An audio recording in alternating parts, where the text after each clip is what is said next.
हिंदुस्तान के विचारों में, भारत के विचारों में और भारत के डीएनए में भगवान श्री राम है और भगवान श्री कृष्ण है। बिल्कुल नहीं रहा, बिल्कुल पद है। चंद्रशेखर जी खुद राम और हनुमान का अपने को भक्त बताए, लेकिन वो रामायण का विरोध कर रहे हैं। सुनिए ना, आरजेडी वाले जदयू वाले का उदाहरण है।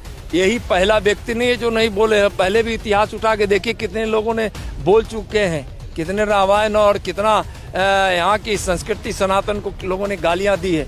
वह बिहार के लोगों ने, देश के लोगों ने उनको अधर्मी मान लिया है, अधर्मी घोषित कर दिया है, बुद्धि भ्रष्ट वाला इंसान घोषित कर दिया है। डिग्री से कोई बुद्धि होता है किसी को?